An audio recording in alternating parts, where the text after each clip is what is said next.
everybody. It is Natalie from Power Moon Tarot. Thank you for being here today. Today, I'm going to talk about the relationship between the moon and Pluto. And for those of you that have a Moon Pluto aspect in your chart, I would love to hear your comments on the video. I am going to be talking about the definition of Moon Pluto contacts and what they mean in the chart. I'm also going to be going through some chart examples. And this is something that I've been wanting to do for a while. So I'm really happy to bring you this webcast today. I'm just going to make sure that our stream is up and running. Excuse me, and let's see here. There we go. It looks like I am up and running. Perfect. Okay, and let's go ahead and begin the talk today. So as I mentioned, I am talking about the Hades moon, and you can see on the screen there a picture of the moon and then also a picture of the symbol of Pluto. And for those of you that don't know your chart, or you want to know more about your chart, if you have a Moon Pluto aspect in your chart, you can always book a reading with me. And in the description box below this video, there'll be a link to my website if you'd like to book a natal chart reading with me. But let's go ahead and take a look at what I'm talking about. Now, I thought it would be a very interesting time right now to talk about the Hades moon. Because right now the moon is in the final degrees of Libra, and in about 20 minutes or so, the moon in Libra is going to be in the early degrees of Scorpio, and it will be squaring Pluto in Aquarius. So let me just go ahead and note where the moon is at right now.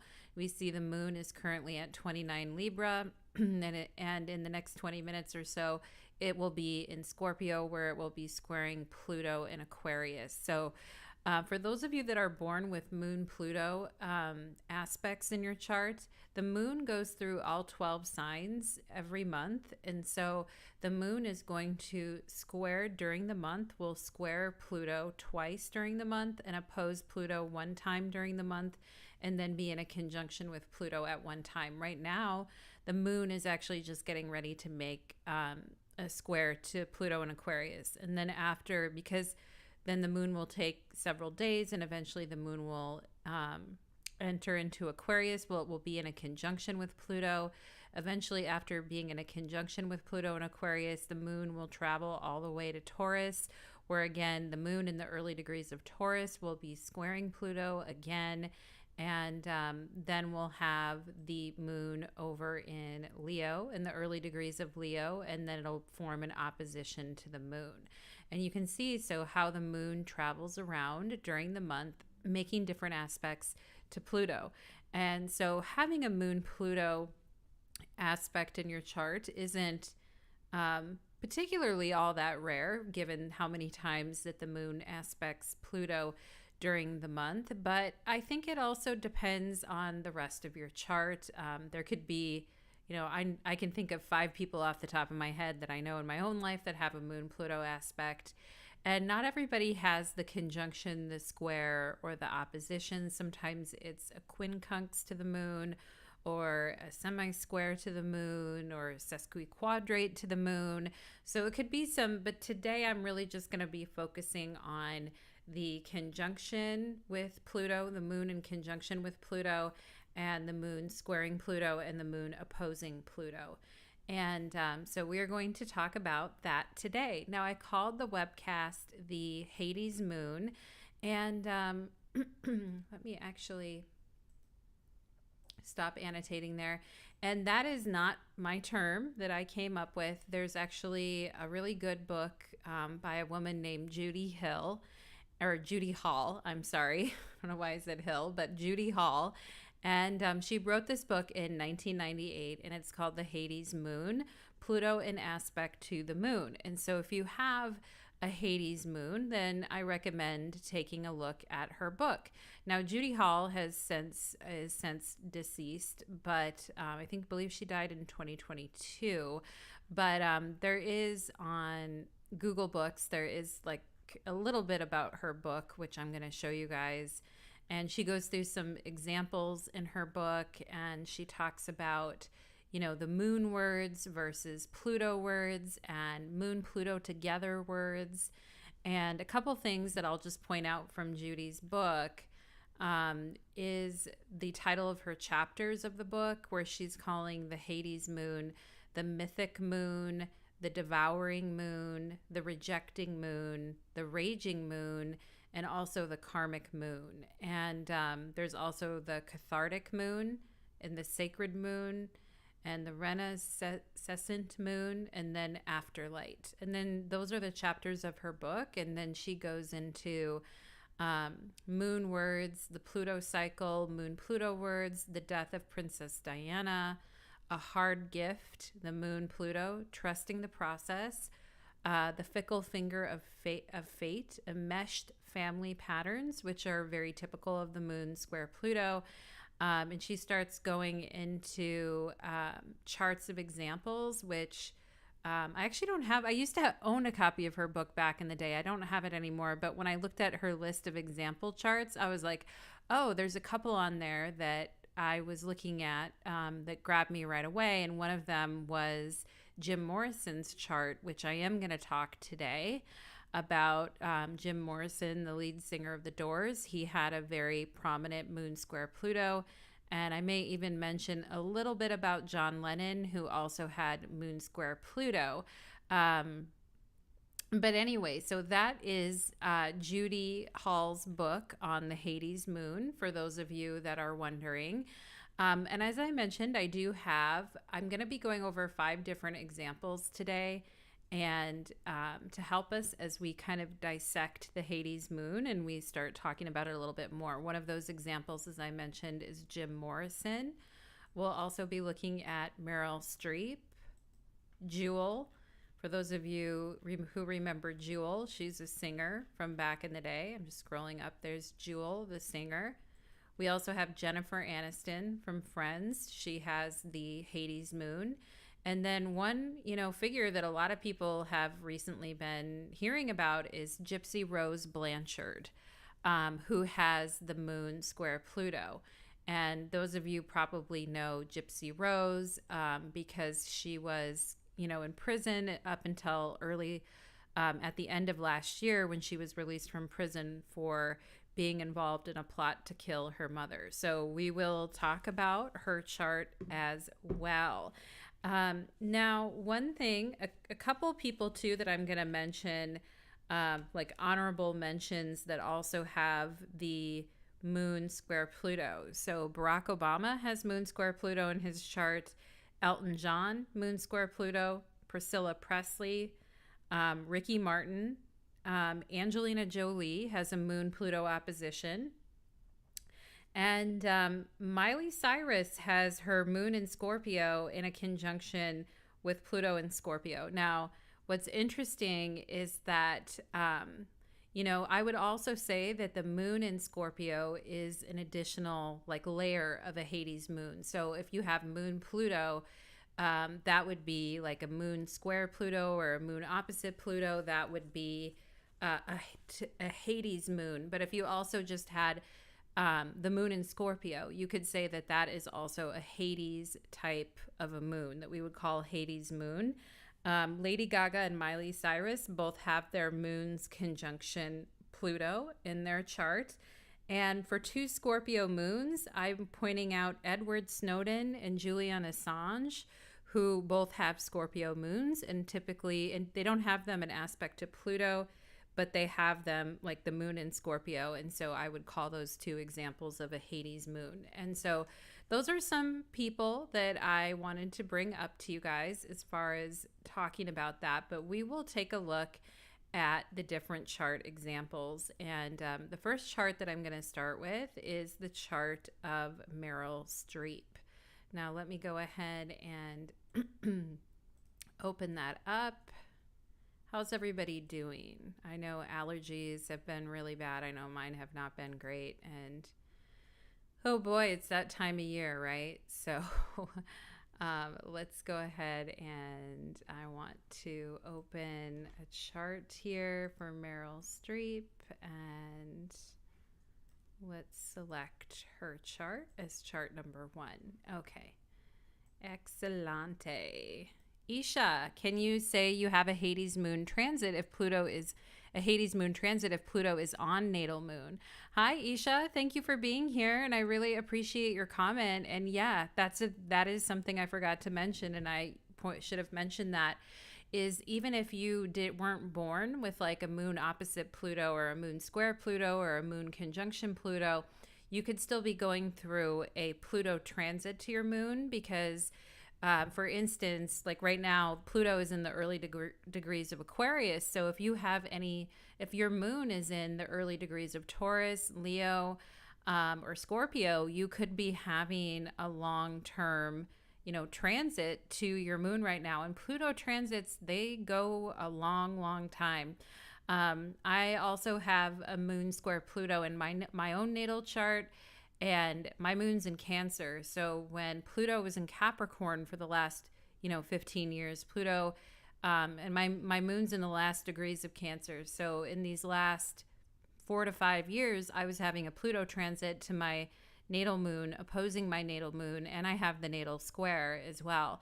So yeah, Isha, you can definitely be having a Hades moon transit, and I think if you're having a transit to your moon and you're having a Pluto transit to your moon and you don't have it in your natal chart, I think it can be a little challenging, maybe more so than someone who has it natally, just because you aren't as familiar with those energies. And so when they can come on really unexpectedly and really strongly, and can make you feel like, whoa, all of a sudden I feel very vengeful, or all of a sudden I feel it's really hard for me to let things go, or all of a sudden I feel like really,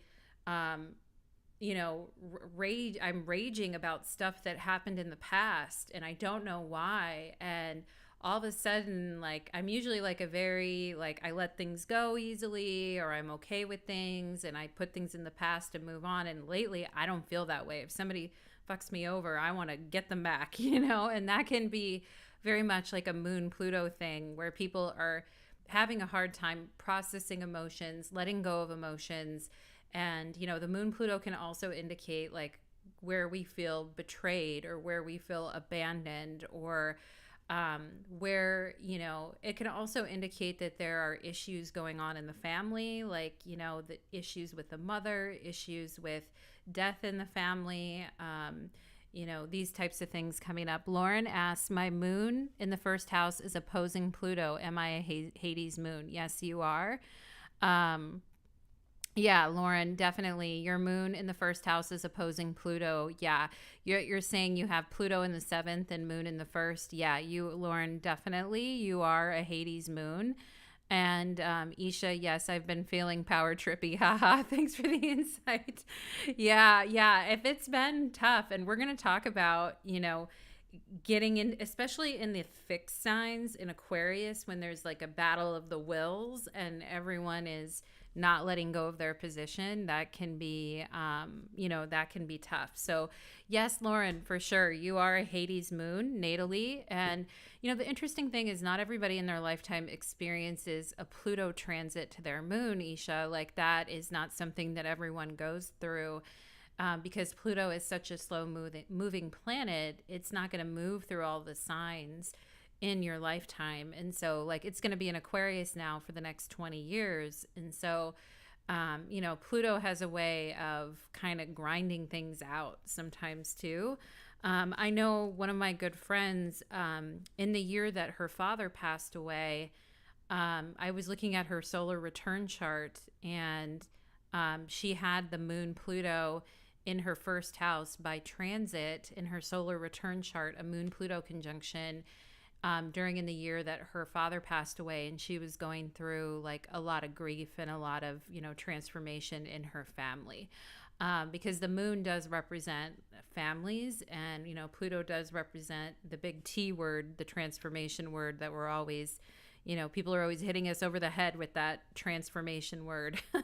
So, yeah, I mean, that word can be very frustrating sometimes as a Plutonian, because you're like, what does it mean?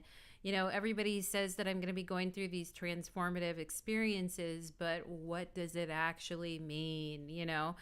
And so, yeah, I think Pluto can also represent where pressure is building up on something emotionally, and we have to decide how we're going to release some of that pressure, and how we're going to release that pressure, and how emotionally we're going to direct that, because it can be very intense, and sometimes it can be directed at the wrong person or the wrong people. And so kind of watching out for that with the Moon Pluto is important. And especially with the Moon Pluto, emotions can feel dangerous, or it can feel like in simply expressing your emotions that you're being a dangerous person, or that because you have intense feelings about something or intense emotions about something, that feels very shameful or feels very dangerous to have intense feelings and emotion about something. And I think that's something that Moon Pluto people need, is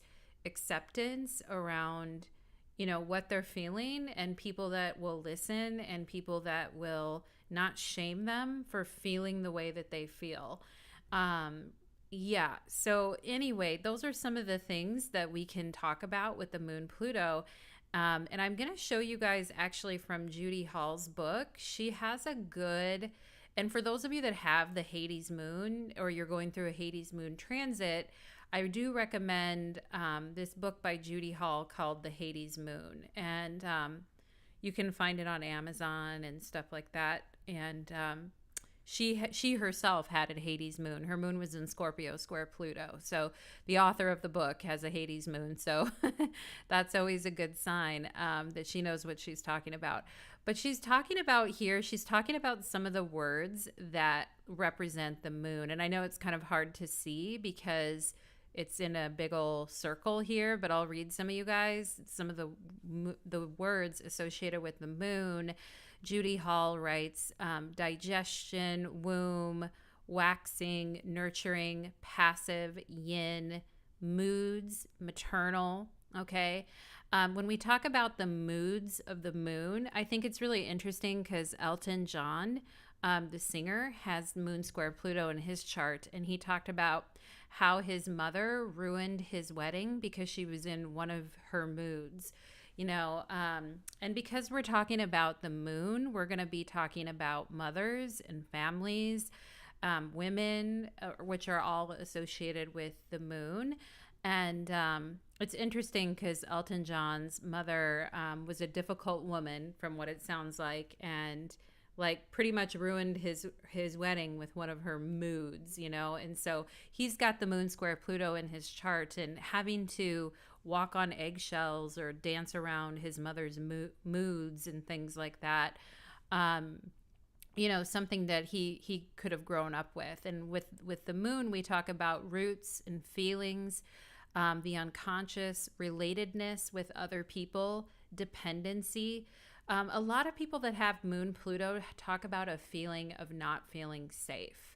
Like growing up, they did not feel safe, or they did not feel that the adults around them were safe people, or they had a hard time trusting people and had a hard time feeling safe. And, I have a good friend of mine. I have a couple girlfriends of mine that also have the Moon square Pluto, and one of them, I was just texting with her the other day, and she mentioned something about not feeling safe. And I'm like, yeah, that is, a feeling that, and when we're talking about the moon, we're talking about a feeling that's a feeling that can haunt you.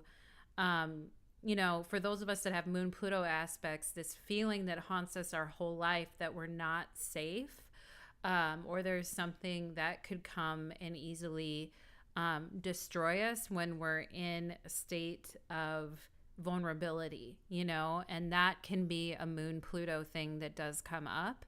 The moon talks about flux, like, waxing and waning and fluctuation, hereditary issues, sympathetic issues, unconscious, empathetic, emotional partners, and nourishing, having a nourishing environment is something that the moon is going to want. And hi, Sarah. Hi, thank you. I'm so glad you randomly found the webcast. And we're talking about the moon square Pluto. And if you have the moon square Pluto, even if you don't, pop in, say hi, enjoy the webcast. And yeah, so I'm just talking about some of these words that have to do with the moon, instinctual, feeling very instinctual, very intuitive. That's the moon. And one of the, we're going to study the chart of Meryl Streep, who is a famous actress who has the moon square Pluto. And she talks about trusting her instincts and how her instincts have been so important to her in her life. And that is a moon Pluto thing where you learn to trust your instincts and you learn to trust what you're feeling as a survival tool, as a survival mechanism.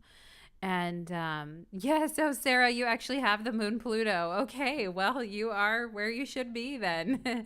And yeah, so that's the moon Pluto. And well, obviously now we need to look at some Pluto words. So I'm just going to scroll through. This is Judy Hall's book on the Hades moon. And here's where she goes into some Pluto words here: depth, destructive, survival, riches, treasure, the survival urge, the moon Pluto, the urge to survive, depth, demons, revulsion, intrusion, primordial, obsession. Okay. Pluto words, right? Compulsion, ruthless, purification, visceral, all of these. You've done a lot of research over the years, and it does make me feel disempowered. Oh, Sarah, I'm sorry to hear that. You know what? And I think there is something we need to talk about with de-shaming the moon square Pluto, because, or the moon opposite Pluto, or the moon conjunction Pluto, because there's this whole shame story about that and about the intensity of one's emotions and not feeling like comfortable to express that and kind of holding it all in and not having a place to put anywhere of that intensity. And our society is very bad with people that are grieving and people that are in emotional pain. Like, our society doesn't do a very good job of understanding that. Also, a word with Pluto is invisible. And I think that's a fantastic word for Pluto, because Pluto wore the helmet of invisibility. And, so there's also this thing, I think, with moon Pluto people growing up, where you can feel like you're drifting deeper and deeper into yourself, and that you feel very alienated and you feel like people don't understand you, and that you're kind of like a stranger in your environment and you're kind of cut off from it, or that your own emotional needs are not important, or that your emotional needs are essentially invisible to everyone else around you, and that can be tough. That can be more than tough. That can be very, very hard. And I think one thing, because I'm going to talk about some of the hardships of the moon Pluto, but I'm also going to talk about the positive aspects of moon Pluto. And I think one of the positive aspects of moon Pluto is emotional resilience, where other people wouldn't have been able to survive through those particular situations. The moon Pluto person is able to survive and learns to become very emotionally resilient as a result of their experiences. And so what it does is it creates survivors, basically, is what I think. We have embittered secret survival. We have oppression, pollution, ruthless, and especially, I can speak to it as well, because I also have the moon square Pluto in my chart. And there can be something with moon, depending on how you are because everyone's going to be different with their moon square Pluto. For me, I feel like I was one of those people that would like, cut people off. And I mean, there are still people in my life that I've had to cut off, and people that I'm estranged from. Um, but you come to realize that sometimes you have to deal with your emotions in a very ruthless way. Otherwise, these other people can kind of hurt you or wound you or take advantage of you. And I think for people that grow up in like abusive environments and things like that, being able to cut something off or being able to be emotionally resilient during estrangement is actually a gift. It's a painful thing, but it's actually a gift, because if you weren't able to kind of cut things off and walk away, you just would have, a person could just stay in that environment forever and not, ever grow outside of it or ever let themselves have a life outside of it. And so I do think that, it is very painful to cut things off or remove a connection, or like go completely cold turkey on a emotional connection with a family member, or something like that. But sometimes in life we have to do that. We have to sort of kill our history. And when you think about the moon is our history, and it's our lineage, and it's our ancestors and where we come from. And the Moon-Pluto person is often the person that everything falls on our laps in a way that something needs to be dealt with. There is a poison, there is a rotten vine, and there is a poison somewhere along the line where something has become corrupted in the family line, and it's up to the Pluto person to understand that and to try to work through that, so that future generations don't have to be subject to it, Yeah, and Sarah's saying keywords I would say would be generational patterns and curses, emotional power games and resilience. Yeah. Yep. And when I was younger, I would say I was one of those people that, I could kind of turn my emotions on and off. And I had that way about me when I was younger, and, in my 20s and a teenager and things like that. And I do think there is a Moon-Pluto aspect that, if not managed correctly, can even be a little bit cruel or on a cruel side. But usually that cruelty is born from, having to cut yourself off emotionally from certain experiences in your life in order to survive through them. And so that is something that I wanted to open up a dialogue about, because not everybody has to go through life with that, but some of us do. And I just wanted to kind of, I guess, create the space to really talk about that and be open about that. Anyway, so let's go ahead, and I want to talk a little bit about Meryl Streep as our first example. And now everything, I just, before I even talk about Meryl Streep, I'm going to be talking in some of these cases. I just want to give a little trigger warning, because we are going to be talking about, situations that are abusive or hard or challenging or trauma. So I just want to give a little trigger warning on that.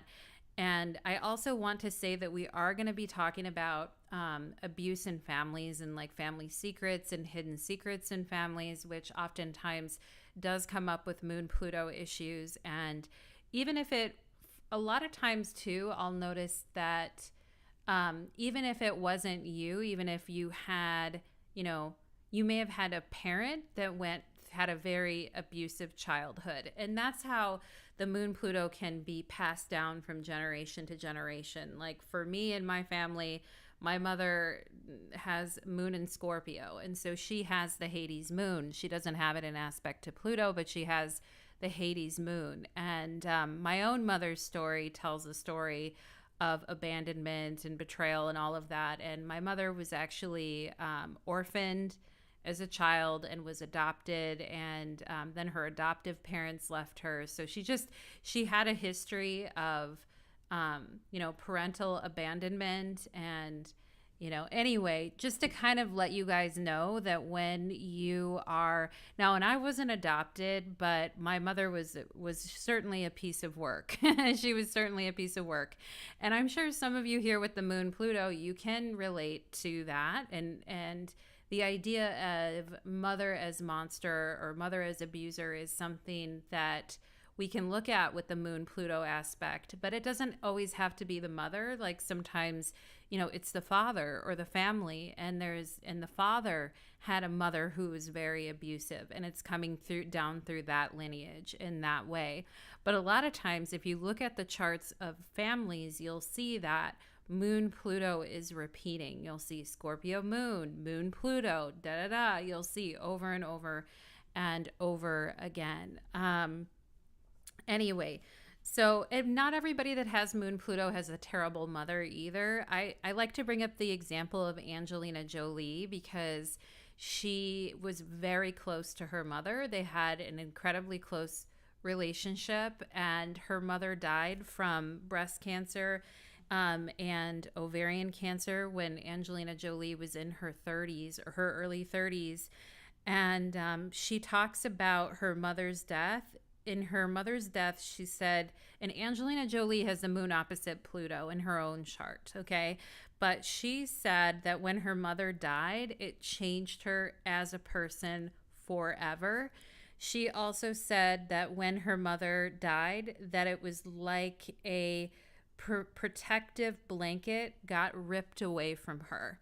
And I think that language is very poignant for Moon Pluto contacts, that sense of a protective blanket being ripped away from someone. And so for Angelina Jolie, she was very close with her mother and they had a great relationship. But the death of her mother, the Moon Pluto, the moon opposite Pluto, pretty much she talks about it like it scarred her for life. It changed her forever. And she's made comments like that she misses her mother every day. And, obviously being a mother has been very important to Angelina Jolie, and she's adopted children all over the world and had her own children. And again, these stories with adoption with Moon Pluto are very interesting as well.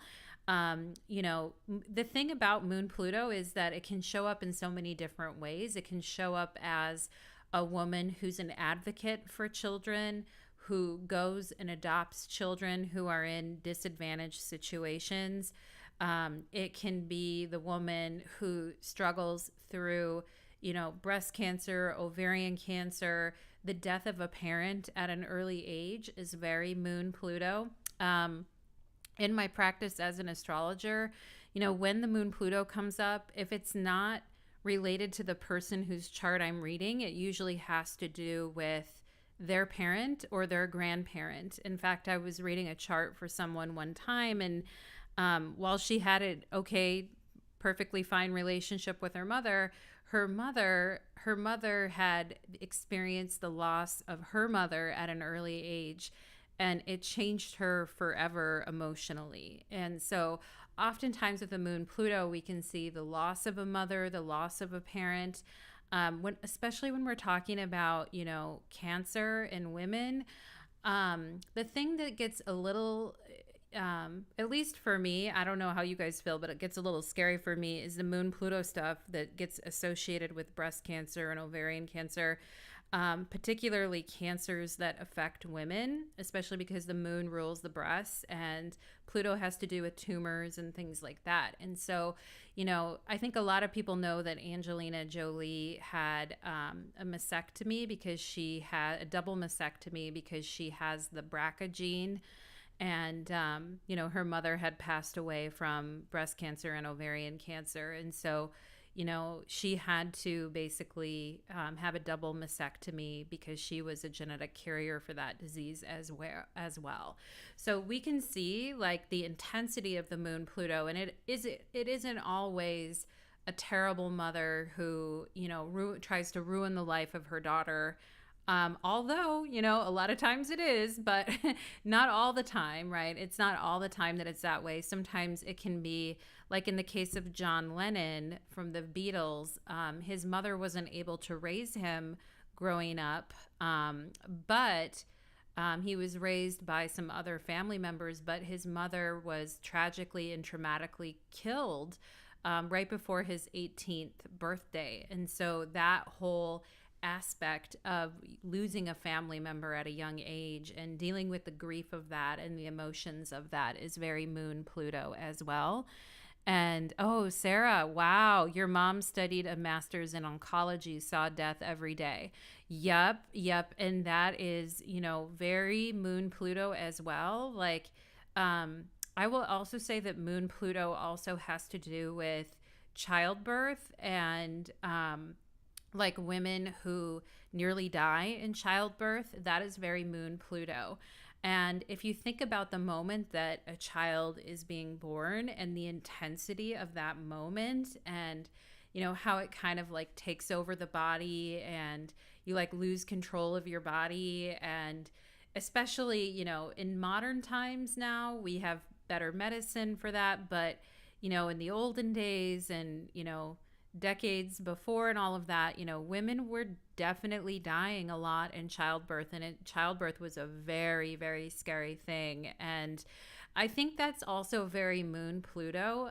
It's interesting that we mention and start talking about that because Judy Hall, who wrote the book on Moon-Pluto, she talked about how I'm just getting to the front page of her book here. I think I like the cover, the Hades Moon. I like the cover of her book there. But she talks about how she feels like, in her past life that she had past life trauma around losing a child or losing a baby or dying in childbirth. And some people that have Moon-Pluto have very strong feelings about having children or not having children. I know for me, I have the Moon-Pluto square and the moon in Cancer, no less, and I've never wanted to have children of my own. So I think that is something, I would say one of the most terrifying things I've experienced is when I was in the hospital with my sister when she was about to give birth. I mean, that is a terrifying moment right there.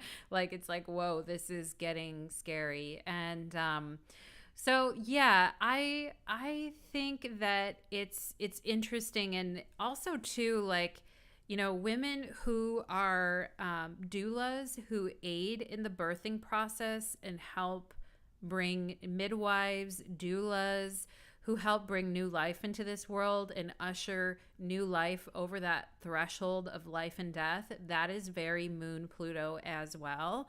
And anyway, so Moon-Pluto can also indicate someone who comes from a very powerful family or comes from a very powerful lineage.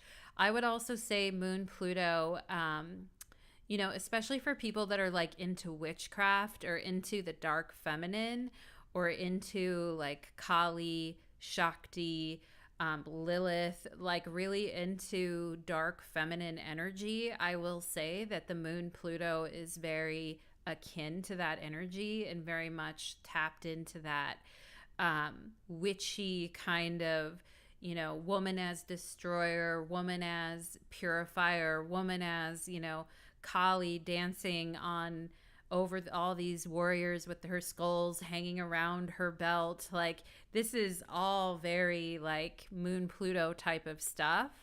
And, I also think the Moon-Pluto can be very shamanistic in a lot of ways, and, bringing people into like new birth and into new journeys, not just like physically birthing a baby, but also like, physically or helping usher people through like a shamanic journey of new birth of the self. And, in those moments when we're in those dangerous, vulnerable moments of emotional vulnerability, and we need somebody there who can watch over us and protect us in that very like Plutonian type of a way, I think that is also, very Moon-Pluto as well. So those are just some examples off the top of my head and thinking about Moon-Pluto and kind of, how it shows up in different ways. And the Moon-Pluto can indicate the raging face of the feminine. It can also indicate isolation, alienation, or resentment. The Moon Pluto can represent the psychological pressure to change, and where we're having a very hard time letting go of something. And so I wanted to mention those as well. And I also have some, so I have, before we go into Meryl Streep's chart, I actually have some negatives about the Moon Pluto, and then I have some positives as well. And so I'm just going to read you guys some of those too. Did you guys watch The Sopranos? I just want to mention The Sopranos, a TV show that was on years ago on HBO. A lot of people watched it. It was about this mob boss and all the issues, with his mother, like stemming all of his problems with impulse control and anger and rage and resentment, basically stemming from his relationship with his mother, who his therapist had diagnosed as a narcissist and all this stuff. Anyway, it's just interesting to me because when you look at the relationship that Tony Soprano had with his mother, Olivia, in the show The Sopranos, I mean, it's a very Moon-Pluto type of relationship. At one point, she tries to have her son killed, and then at another point, he arrives to the hospital to smother her with a pillow for trying to kill him. And anyway, it's very Moon-Pluto. And so it just, anyway, I had a note here to mention Tony Soprano for those of you that are Soprano fans, and you think about the relationship that he had with his mother, that would be one of the more negative sides of the Moon-Pluto. And here's some things I wrote down. So Moon-Pluto could be not feeling emotionally safe, taking family secrets to the grave, the orphaned or unwanted child, hating dependency on others, resentment of female stereotypes, family secrets, ugly skeletons, shameful secrets, okay, deep resentment, haunting grief, emotional destruction and abandonment. These are some serious things, disapproval, loss of love, lack of trust, difficulty letting go, and revenge. Going deeper into your pain, but no one knows. Not trusting people with your emotions and your secrets. Wanting control over emotional situations that feel threatening. Okay, that's a big one. Wanting control over emotional situations that feel threatening. Emotional extremes, mental health advocates, resenting people we depend on. Moon-Pluto, resenting people you depend on. A feeling that your history is dying and your history is no more and your memories are destroyed and gone. Moon-Pluto, that's a big one right there. So powerless to strike back, ending things out of spite, a birth that almost ends in death, losing control over your body, frozen emotions stuck, the death of a mother, the loss of a child, mother as monster, difficulty in emotional release, emotions that are used against you by other people, frozen grief, okay, adoptions, orphanages, a chip on one's shoulder about a loss so deep you can't even explain it to anyone else, dangerous pregnancies, Moon-Pluto, dangerous pregnancies, holding on to something that died and refusing to let it go, Moon-Pluto, okay? And if you think about it, it could be like a mother giving birth and, losing the baby after the baby is born, and then the nurse comes to take the baby away and the mother refuses to let go and is screaming and crying and clawing at the nurse like, don't take my baby from me. These are very Moon-Pluto things that we can think about when we're, thinking about the intensity of Moon-Pluto. So those are some of the more challenging things. Now, some of the positives that I wrote down about Moon-Pluto: emotional resilience, sensitivity and empathy, psychic gifts and awareness, the understanding of the deeper motivations of the people around you, the ability to handle incredibly intense emotional experiences and help others do the same, the ability to find acceptance and to let go of what is dead and dying, to move on quickly to better experiences, the ability to destroy the past and not look back when that's required of you, processing the pain now so future generations do not inherit it, the strength to carry on through situations that would have broken others, helping others through painful times and the birthing shamanic process, embracing female power, the goddess Kali, dark feminine energy, witchcraft, Lilith, and Shakti, the intense charisma to draw others to you like a magnet, the ability to fight for better outcomes for women and mothers, the ability to keep secrets when it's imperative to your survival and the survival of those around you. Okay, so the Moon-Pluto is like a survival skill, I think, as well, and it is a survival muscle that gets built up over time. So that is an interesting summary, I think, of some of the harder aspects of the Moon-Pluto and some of the more positive things that can come out of the Moon-Pluto. If you have to be a person that has to let go and walk away from everything you've ever known and leave it in the past, the Moon-Pluto will come along to assist you with that and to help you to let go. I have a reading on my channel for those that find it difficult to let go, and it's called How to Let Go Tarot Reading. And I go through steps of how to let go, and it's probably my most Moon-Pluto reading that I've ever done on my channel.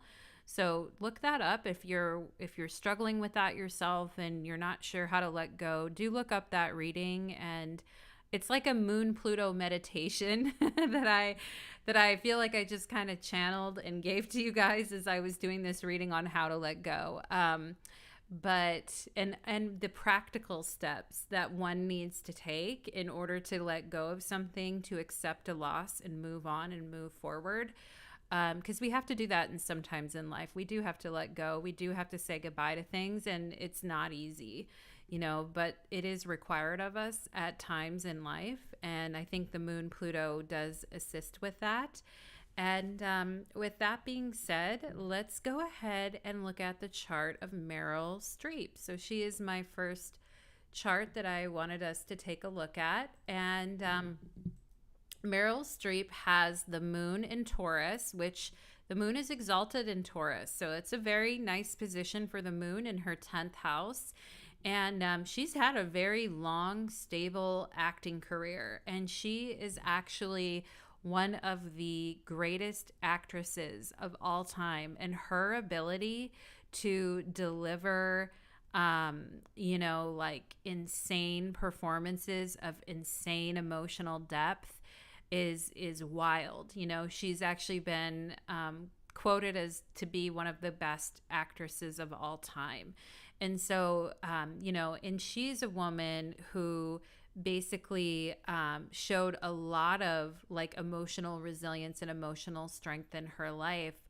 And we can see there with the moon at 14 degrees Taurus square the Pluto in Leo. So there's her moon square Pluto right there in her chart. And very strong for her career, very strong. Her ability to take on roles that other people wouldn't even be able to approach or even act with such depth is amazing for Meryl Streep. And anyway, I wanted to read you guys a couple quotes about her, what she has said. And one quote from her is, "I do know something about real terror. The 2 times in my life I was threatened and dealt with physical violence. I learned something about life I wouldn't have otherwise. I was lucky because my instincts served me well." And Sarah, I think she's a Leo rising. I checked her. I'm sorry, my allergies are overacting right here. I got my allergies going on. Check her on. She has a rodent rating of AA on Astro Dionist. She's a Leo rising, 2 degrees Leo. But we will be looking at some Scorpionic people too. And she is just, she's such a phenomenal actress and shows such strength and resilience in the roles that she plays and brings such an emotional depth to them. And anyway, and she talked about like, one really traumatic thing that happened to Meryl Streep when she was younger is her first husband actually died a very tragic death. She fell in love, and she got married to this other actor named John Cazale, I think is how you say his name. And anyway, after a few months of being married to him and everything, they found out that he had lung cancer, and she was by his side the entire time. Talk about a rock. And his friend said that she was by his side for every day up until the end, right there, right next to him. And one thing I will say is when you're going through a difficult experience in life, and somebody is going through a life or death situation, and you need somebody to stand by your side and go through the depths of hell with you, that is the Moon-Pluto person. The Moon-Pluto person can definitely do that. And Meryl said before her first husband's death that she was a little robotic and a little unsure of herself as an actress, but his death and knowing him and being a part of his life, she said, had this effect of this tragic loss kind of had this effect of opening her up and opening up her emotions on a deeper level. And she said, that it was like a devastating emotional loss to her, and that she was devoted to him totally and loyally through his entire illness by his side. And I think that's another, like, that's that emotional resilience that I was talking about earlier with the Moon-Pluto, and the ability to be emotionally loyal and devoted during times of great crisis and great trouble.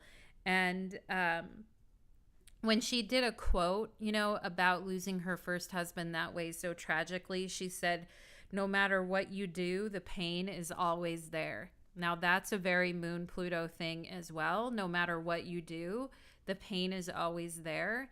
And I think sometimes Moon-Pluto can sometimes feel like a open wound, or a gaping wound, or an open wound, or just something that is a grief that it doesn't ever really go away, but it does make you more human. It does open you up to deeper experiences. It does teach you about human nature, about yourself, about others, but it never really goes away. And to me, that's also a very Moon-Pluto thing. No matter what you do, the pain is always there. Also, Meryl Streep is very into her privacy. And that's something that Moon Scorpio people, deal with a lot. Moon Scorpio, Moon Pluto people deal with a lot too, is their privacy and not having their privacy respected, or feeling overexposed and feeling like they're losing control because there's too much about them that other people know. Like, these are very, the need and want to keep some things sacred and secret to yourself. This is a very Moon-Pluto thing as well. And as much as Meryl Streep has been in the spotlight and has been this like very famous, actress and all of that, she keeps a lot of her family life very, very private. And, she seems like a very private, she does have the sun in the 12th house and all of that too. So, you see kind of like where she, unlike a lot of Leo risings, it's not like she even maybe wants to be the center of attention. And actually, she didn't originally even want to be an actress. She wanted to go to law school. So, it's just the way her life happened with how she met her first first husband that passed away, all of that, really impacting her, really opening that grief, opening her in a way that made her this actress of great depth, where she kept, she's just made a career of having that great depth. And Sarah writes, it's a constant process of transmuting the pain. Yeah, absolutely. It is. and a constant process and a constant cycle of working through that pain. And yeah, so it's interesting too because and the moon also rules her 12th house. And so, the psychological and emotional pain and the things that she has dealt with and how she has turned that and fueled that into her career, and she's become this like icon, and here's a good example of how to take a challenging aspect in your chart and do the best you can with it and make it something really good. And so I like her chart for those reasons. And I also was like shocked when I realized that Meryl Streep, and I haven't even seen the movie, you guys, but Meryl Streep made the most Moon Square or Moon-Pluto movie that I have ever heard of in my entire life. And that movie is Sophie's Choice. And let me just pull up Sophie's Choice here. So Meryl Streep was the star of this movie from 1982, and it is a psychological drama where Meryl Streep plays a woman who is sent to Auschwitz, and she is forced to choose between two of her children, either her son or her daughter. And the Nazis are trying to make her decide, will you send your son or your daughter to die, basically? And they're giving her an impossible choice, and they tell her, if you don't pick either your son or your daughter to die, then we're going to kill both of them. And so she is carrying this dark secret. Look at where it says that. She's a Polish immigrant in America with a dark secret from her past. Okay, so the moon Pluto, a dark secret from your past. And, and Holly, I've never seen Silkwood. Oh my goodness. I'm going to have to look that one up. Thank you, Holly. I haven't seen that. And nice to see you, Holly. And but Sophie's Choice, I mean, can you guys, I haven't seen it yet, but of course it's like such a famous movie that everyone says, oh, that's like a Sophie's Choice, which means it's an impossible choice, having to choose between your two children. Now, in the movie, she chooses her daughter to pass away, thinking that her son will have a better chance of survival. Who knows the reason why entirely why she chose her daughter as the one to die. But, the moon Pluto, the killing of the daughter or the killing of the women, and the choice that she had to make to essentially say, this is the child that I want to live, and this is the one that I guess, anyway, I mean, what a moon Pluto movie. Like, that is an insanely moon Pluto movie. And it talks about Nathan here. Her emotionally unstable lover is constantly jealous, and he's in one of his violent mood swings. Again, partners, women having partners who have moon Pluto aspects that have very dramatic mood swings and are emotionally unstable. This type of stuff. She comes to America with a dark secret from her past. Yeah, like that is, that is very like Sophie's Choice. Yeah, that is. And, people said Meryl Streep's performance, that was her breakout role where she really received all these nominations and she won the award for Best Actress. And that is a Moon Square Pluto type of a movie. That is definitely, you've got to choose between which one of your children that you're willing to save versus not the other. So yeah, talk about the emotional intensity. And she did play in that role after her first husband passed away so tragically that way. And she mentioned that he opened her up, that the experience opened her up in a new way.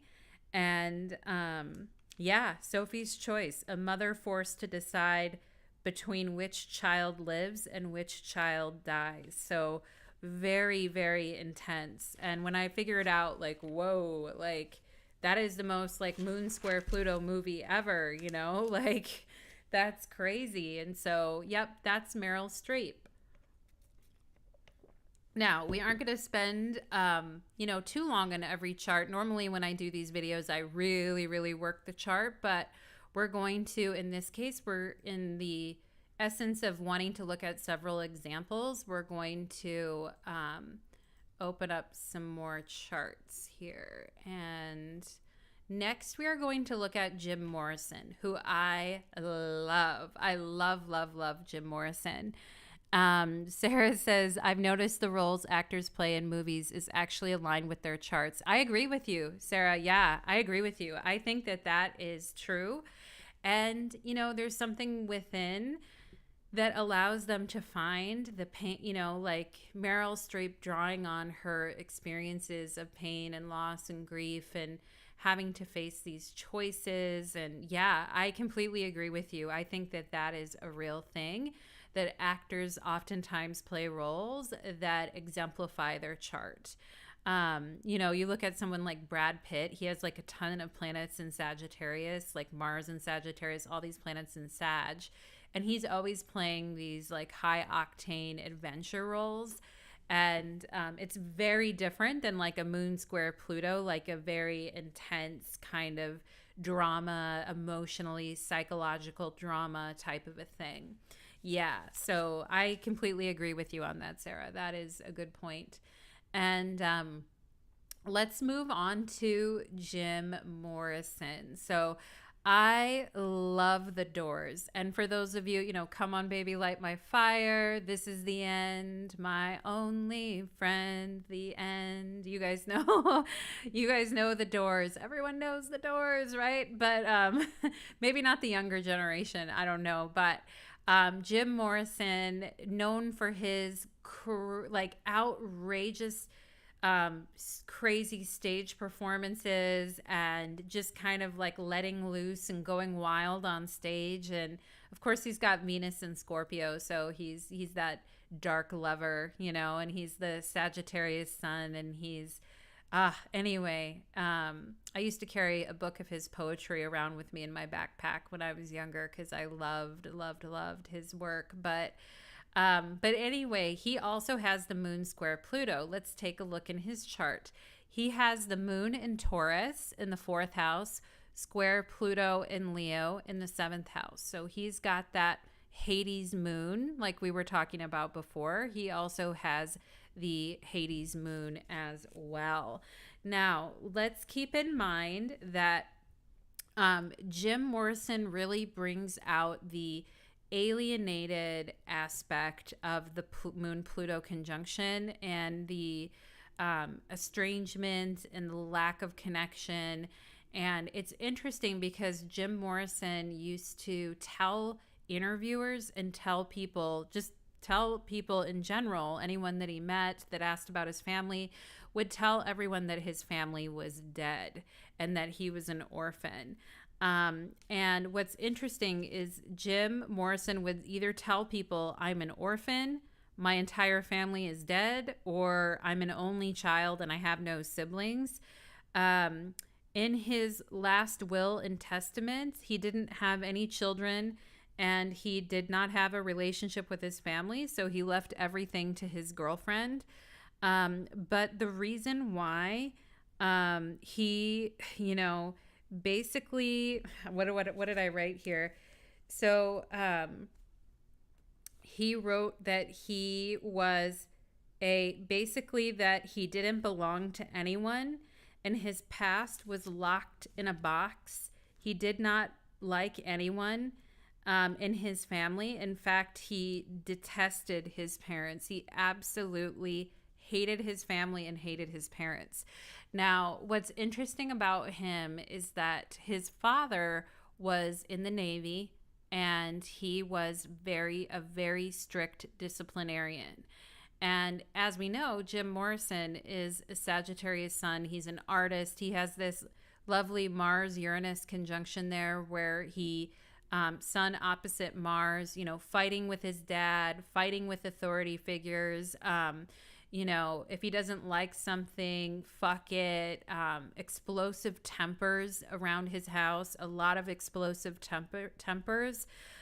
His father used to institute a military disciplinarian strategy against him when he would get out of line and get into trouble. And his mother was also very cruel as well. And oftentimes his father would be gone. And so his mother would also discipline him as well. He even mentioned that in his family there was some sexual abuse as well too. So he absolutely wanted, when he left for school, when he went to go study film at UCLA, when he was away from his family, he told everyone that his family was actually dead and that he was an orphan. And that is very, Moon Square Pluto. My entire family is dead and I am an orphan. And there is that alienation aspect of the Moon Square Pluto, where you've got like the estranged orphan, or the need to cut yourself off from your family's painful history because you don't want to be a part of it anymore.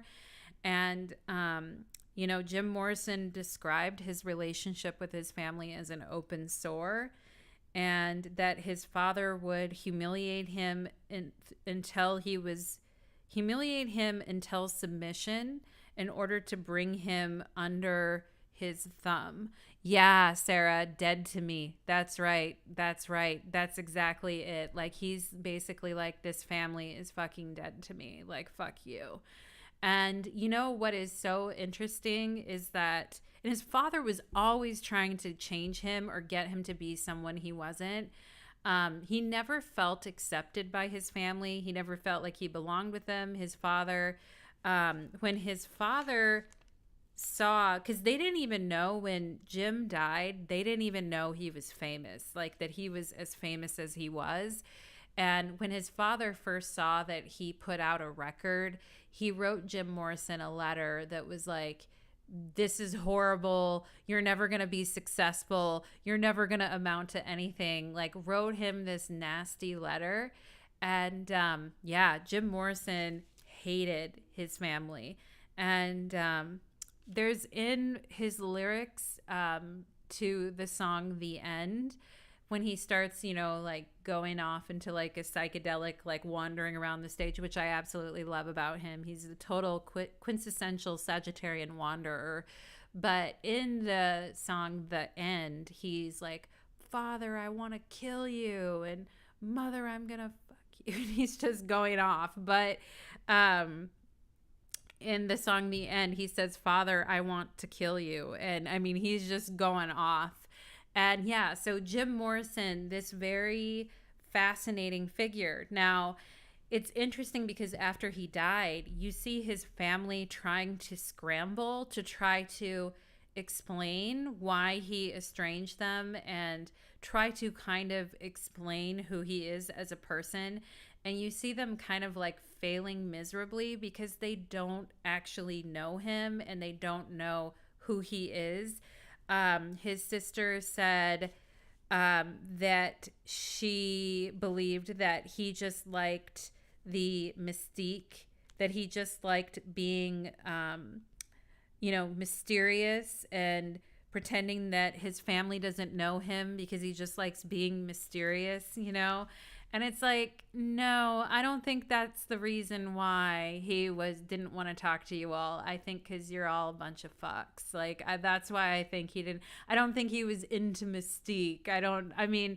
Anyway, it's like some of the interviews that his family gave after like his death. I'm like, oh, he'd be rolling in his grave thinking about that family that didn't even know him, that at every turn and every corner tried to deny him the right to be himself. Like, at every turn and every corner that these people were saying and doing things to spite him. And then in his death attempted to describe him or why he was the way he was or who he was the way that he was. But anyway, it's an interesting thing because it was also, on one hand, as an estranged child myself of a horrible parent, like, it brings me great joy when I see children of, abusive parents like fighting back and not taking it and saying, yeah, fuck you. It brings me great joy when I see people that are like that. I'm like, yeah, you're doing the right thing.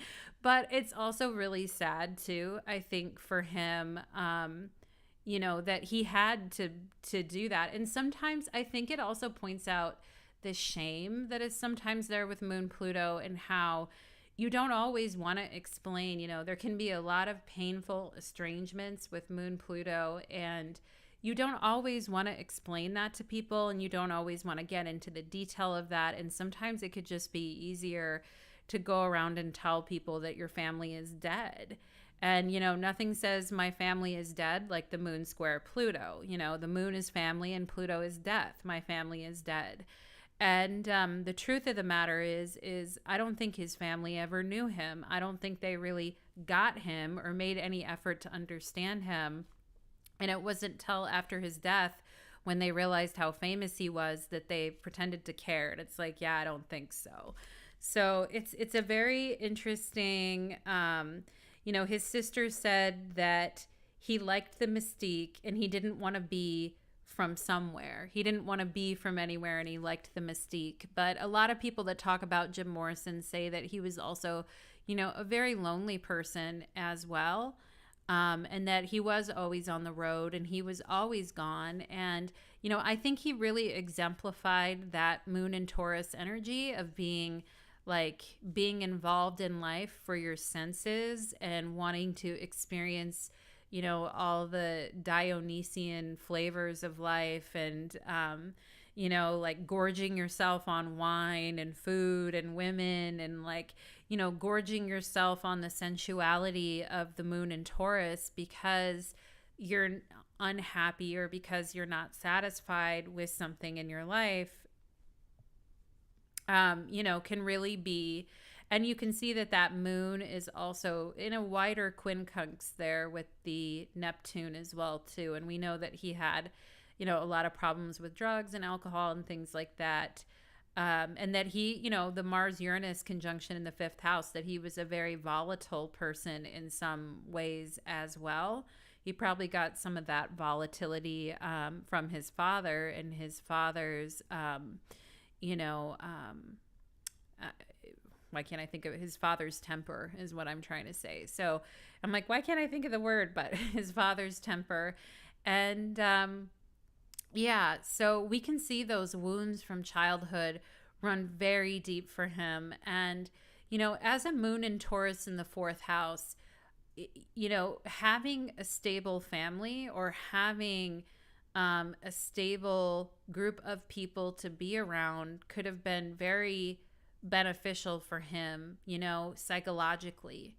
And having that need for family stability or togetherness, that it's interesting because there's some letters that Jim Morrison was writing to his friends when he was traveling, and tragically he died when he was 27 years old, but telling his friends come join me, or come spend time with me, or I'm over in Europe and I'm doing this or that, come join me. And people talking about how he was lonely at times, and his need for familial connection that was pretty much denied to him his whole life. And the sadness around that, but also the secrets that he kept about his family, not wanting to explain that to people, the way that he kept certain things hidden about his family, the moon square Pluto, the way that he kept things hidden there.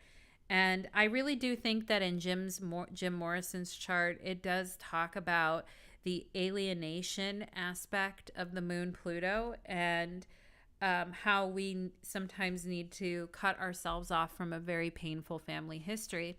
I think it also highlights the issue of the scapegoat in the family as well.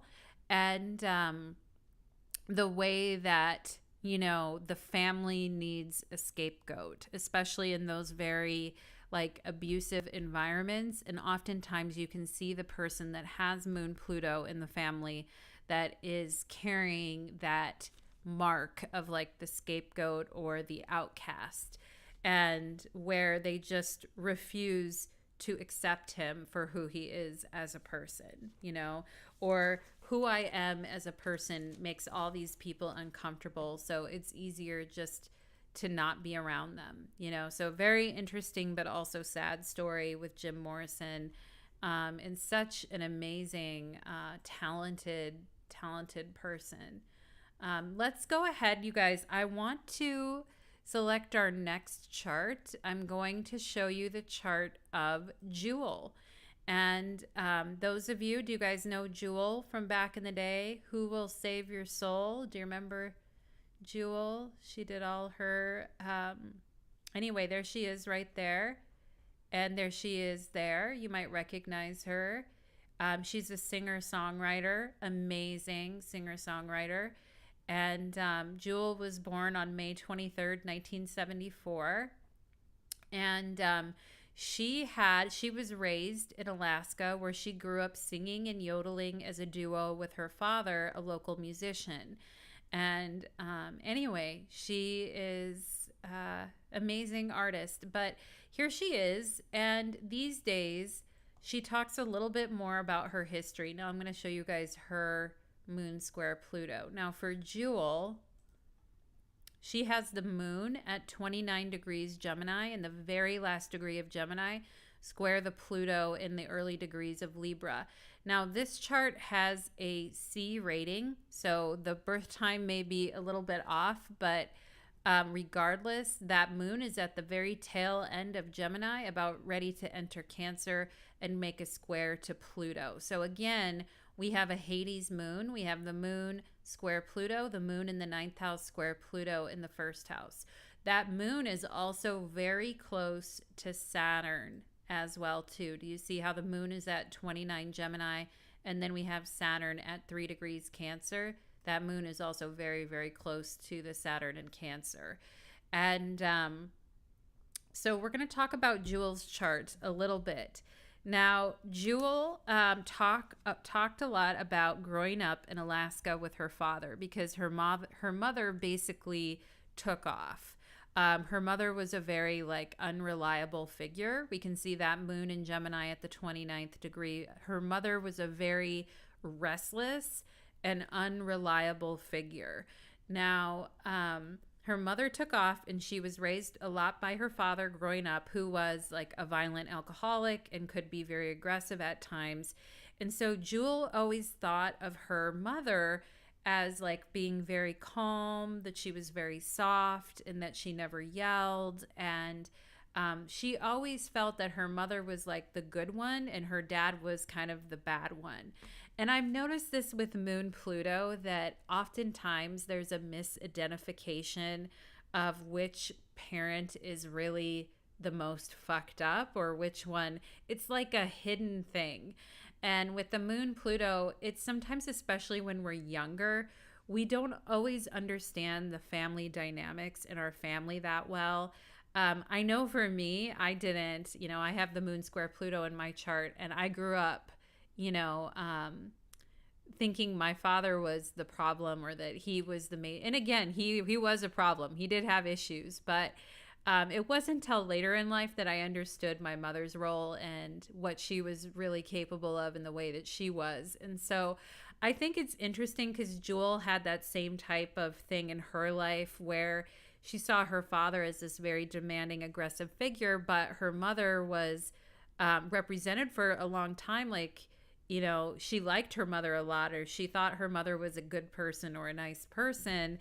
And she didn't realize until her early 30s, okay? And oftentimes with the moon and Saturn, particularly too, Saturn tends to give us those important realizations once we're mature enough to handle them, particularly after the Saturn return. Jewel talked about, she didn't realize until she was in her 30s, and that she woke up, that her mother was really a wolf in sheep's clothing. And she realized that her mother had embezzled hundreds of millions of dollars from her, you guys. Her mother was acting as her manager, all right? And you can see Like the ruler of the fourth house is my family, is in her 10th house. Okay. So not only did Jewel perform with her father when she was younger, but her mother took over as her manager, and was managing Jewel as Jewel was becoming famous and releasing all these albums. Her mother was managing her, and her mother ended up embezzling millions and millions of dollars from Jewel. You guys, when I heard that, I was like, oh my God. That is literally one of the worst stories I have ever heard. Yeah, new moon baby. Yep, born close to the sun in Gemini with the moon in Gemini there. Yes, yes, Sarah. And when I heard that her mother had embezzled all that money from her, I thought, "Oh my God, that is a bad, bad story." Now, Jewel talks about how like her mother was a very restless woman, the moon in Gemini, okay? And how she wasn't around, and how she left. Basically, she didn't know this when she was a child, but her mother had left to leave her father to basically take care of everything.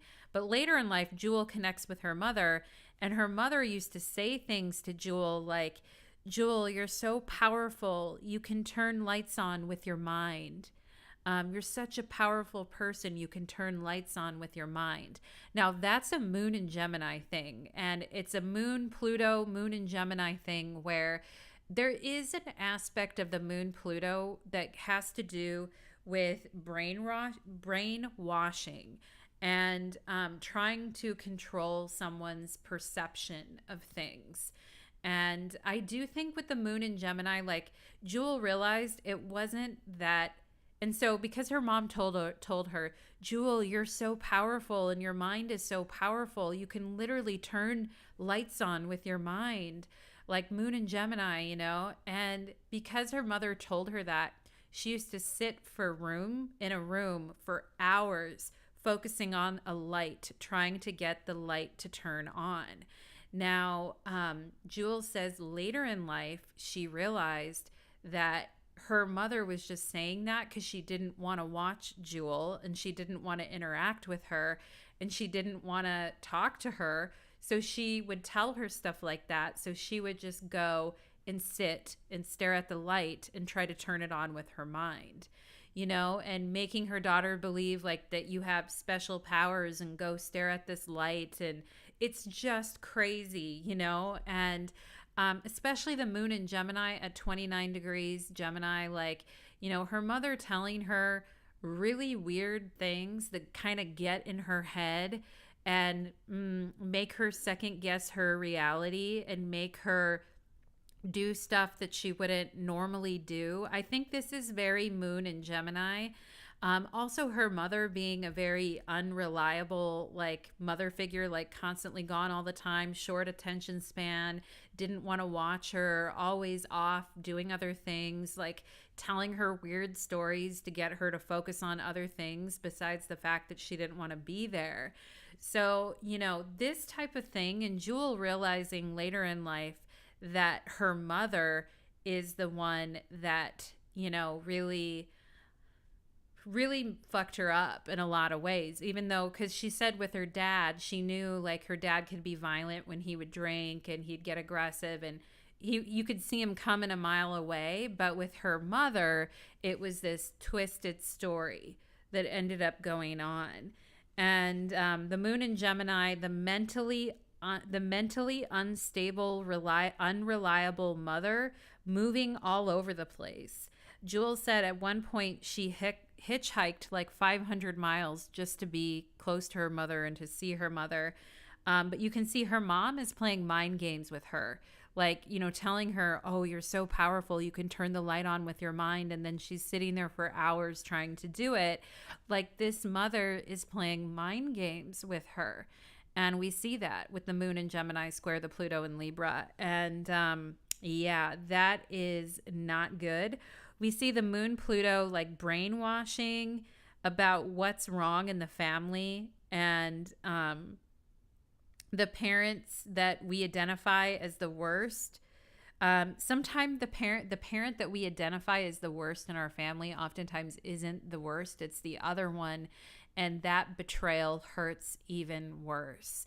And the secrets that her mother was keeping, the lies that her mother was telling, not be unreliable, unstable, mind games, mental control, all these types of things, plus embezzling hundreds of millions of dollars from her. So this is a truly fucked up mother, and this is a truly fucked up Moon-Pluto story. And I've noticed with some of the worst ones that not only is Pluto involved, but Saturn is involved as well. And we'll see that in my last example that I have to share to you guys as well, that Saturn is involved. And Moon Saturn is a tough one too, because it's like mom is always rejecting me, but mom wants to be involved in my career, ruler of the fourth house and the 10th house. My family is involved in my career. But you can see the exertion of mental power and mental control that her mother had over her, and the mental unstable environment that her mom had her in. Now, Jewel, it's interesting because in her interviews now, she's 40 plus. So she's had a lot of time to think about all of this and understand all of this. But in her interviews, she talks about cycles of abuse in family, emotional patterns and cycles of abuse. And that is very Moon-Pluto. And Jewel has become an advocate for nonprofits for youth, focusing on the mental health of youth and helping the youth with their mental health. And so, that is something that we'll see time and time again. And some of these examples is these people who've been through these challenging experiences, abused children, tough family environments, but coming out of it very emotionally resilient and wanting to help others, wanting to help other children. And Jewel also had a couple quotes that I wanted to share with you guys, where she said, "Growing up, adults were not safe. Look at the ruler of her fourth house of family is that Saturn in Cancer square the Pluto." So not only is her moon squaring Pluto, but the ruler of her fourth house of family is also squaring Pluto. And that Saturn is in Cancer, which tells me about like her level of comfort and her level of safety and comfort with the people around her, and there was none. Saturn in Cancer square Pluto, Saturn ruling the fourth house of family, where Jewel says, "In my life, adults were not safe. Being in connection was not safe." And, being in connection with other people was not safe. The moon square Pluto, being in emotional connection with people in my family was not safe, or just being in emotional connection in general wasn't safe. And then we see the ruler of her fourth house of family squaring that Pluto as well, talking about, the ultimate betrayal that she has dealt with in her life with her family and her mother. And I think her chart is a good representation of what happens when sentimental attachments become painful and even scary. In the sense that her mother was just taking all of her money from her and everything that she had earned. And so she has a couple of indicators in her chart. And yeah, Sarah, you're right. That's how she is transmuting, is by helping others and helping other youth and helping children and helping others. And those are the ways that Jewel has decided to transmute that karma and transmute that pain that she went through.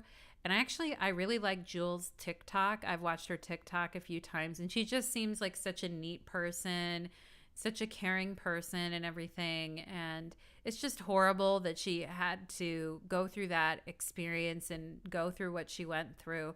But her whole thing of, not finding ruler of the fourth house, Saturn square Pluto, not finding any safety in family, not finding safe connection, not finding trust and safety, not finding any of that.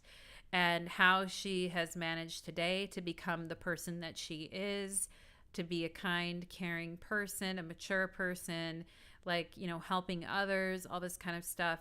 It just goes to show you the emotional resilience of the Moon-Pluto. Yeah, so her chart, this is a very difficult chart that Jewel has. This is not an easy chart at all. And, she's definitely been through some deep pain and hardship in her life, and we can see that there. And it's, and this is where we really have to pay attention, because it's not just the moon square Pluto. There's other things, like the ruler of her fourth house squaring the Pluto, and the moon getting ready to make a conjunction with the Saturn. Like, there's multiple things happening in her chart that says, my family is difficult. My family is fucking trying my last nerve, and is, hell-bent on making things really difficult for me. So her chart definitely has that in there. But as we know, she is an amazingly talented person, and she's really come through it, as an adult. And so, yeah, I like her chart a lot. I think it's a tough chart, but I like it. And next, we are going to move on to Jennifer Aniston. So I would like to show you guys Jennifer Aniston from the show Friends. And I realized when I was doing this, I was picking a lot of Libra risings. And I was like, oh, that's so interesting. I'm choosing so many Libra risings here. But let me go ahead and point out Jennifer. So here's Jennifer Aniston. And Jennifer Aniston, she talks a lot about, and I actually didn't bring up any photo of her mother, but let's see if we can bring her up. Her mother, this is her mother. I don't know, you guys. Her mother looks like a real bitch to me. And something about her, I don't know, I don't know what it is. The look, the attitude. Jennifer Aniston just looks so sweet. But anyway, I digress. And this is a story about Jennifer Aniston, who has the Moon-Pluto. Now, when you look at Jennifer Aniston, a lot of the Moon-Pluto stuff can be, sometimes I feel like you can tell a Moon-Pluto person by looking at them, because they've got something darker or deeper in their eyes, or they've got a certain look about them, just that they've been through it, But Jennifer Aniston really kind of has this innocent kind of vibe about her. And you would almost never guess by looking at her or talking to her or looking at her chart that she even has the moon square Pluto. But indeed she does. And if you read some stuff about her online, Jennifer Aniston became estranged from her mother in 1999 after her mother wrote a tell-all memoir about their relationship called From Mother to Daughter to Friends, trying to capitalize on Jennifer Aniston's success in the show Friends. And some people have written about her mother and said that her mother always treated Jen as competition, Jennifer Aniston as competition. And some people had called her mother a manipulative piece of work. Okay.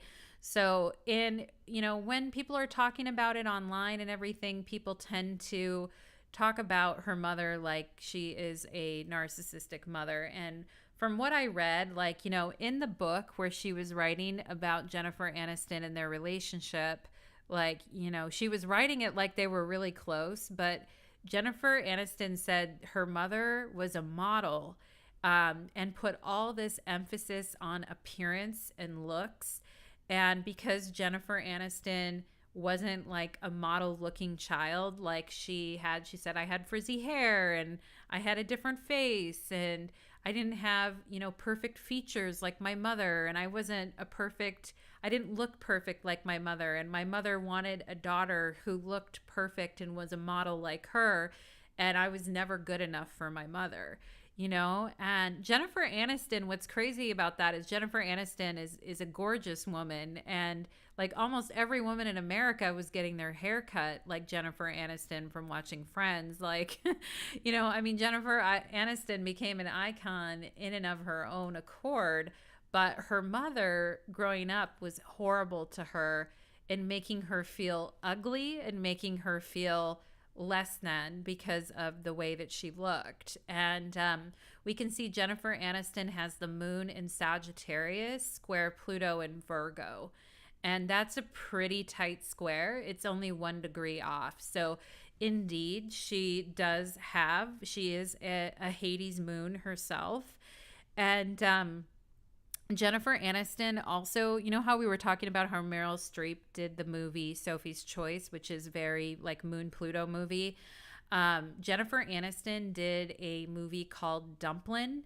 And Dumplin', I'll write it in here. You guys may want to look it up. It's I don't know if it'll even let me write in the chat. Will it? No. Anyway, I was going to write it. It's Dumplin' if you want to look it up. But basically, she plays a toxic mother in the movie, and she plays like a pageant mom who has a daughter who's like a little overweight and, doesn't really want to be in pageants, but the mom is essentially like making her daughter do it, and is essentially like, treating her daughter as less than, and trying to get her daughter to be like, like the model child, like her own mother.